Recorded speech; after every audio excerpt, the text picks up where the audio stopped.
এই প্রখর গরমে লু থেকে বাঁচতে বা শরীর ও পেটকে ঠান্ডা রাখতে হেলদি আর টেস্টি আমের শরবত বা আম পান্নার তুলনা হয় না। ছোট বড় সকলের প্রিয় এই আমের শরবত বানানো যেমন সহজ, তেমনি একবার বানিয়ে সপ্তাহভর স্টোর করে খাওয়া যায় শুধুমাত্র এক গ্লাস জলে গুলেই। আর কিচ্ছু মেশানোর প্রয়োজন নেই। এই আম পান্না অনেকভাবে বানানো যায়, আম পুড়িয়ে, কাঁচা আম দিয়ে, আবার আম সেদ্ধ করে।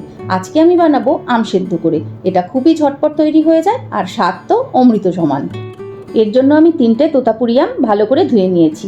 অন্যান্য আমের তুলনায় এই আম একটু কম টক হয়। এবার আমের বোটার দিকটা কেটে প্রেসার কুকারে অল্প জল দিয়ে 3 থেকে 4টে সিটি দিয়ে সেদ্ধ করে নেব। সেদ্ধ করার পর আমগুলো ঠান্ডা করে তারপর খোসা ছাড়াতে হবে। আমগুলো ঠান্ডা হোক, ততক্ষণে একটা রোস্টেড জিরা পাউডার বানিয়ে ফেলি। এইভাবে অনেকটা জিরের গুঁড়ো একবার বানিয়ে রাখলে বারবার বানানোর ঝামেলা হয় না। জিরের মধ্যে আমি 10-15টা গোটা গোলমরিচও দিয়েছি। 10 মিনিট মতো লো ফ্লেমে রোস্ট করে ঠান্ডা করে তারপর গুঁড়ো করতে হবে। এবার ছাদ বাগান থেকে কিছু ফ্রেশ পুদিনা পাতা নিয়ে আসি। আম পান্নায় পুদিনা পাতার ফ্লেভারটা জাস্ট অসাম লাগে। রোস্টেড জিরেগুলো গ্রাইন্ড করে গুঁড়ো করে নিয়েছি। এবার আমের খোসা ছাড়িয়ে এইভাবে ছুরি বা চামচের সাহায্যে আমের পাল্পগুলো বার করে নেব। আমের খোসা থেকেও ভালো করে আমের পাল্প বার করে নিতে হবে।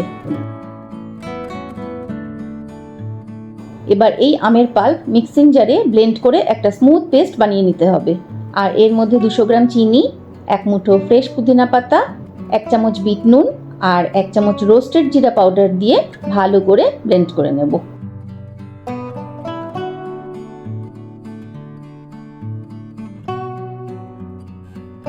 টেক্সচার আর কনসিস্টেন্সি ঠিক এরকম হবে।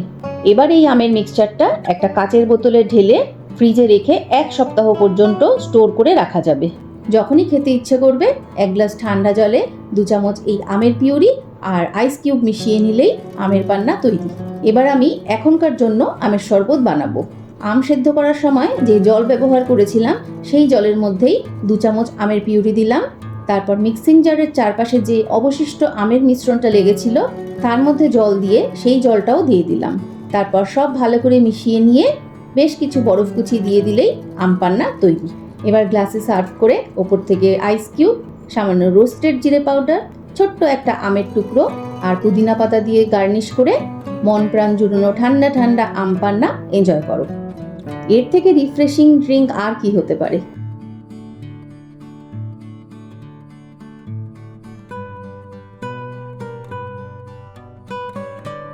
তাহলে আজকের এই আম পান্না রেসিপি তোমাদের কেমন লাগলো অবশ্যই লাইক, কমেন্ট ও শেয়ারের মাধ্যমে জানিও।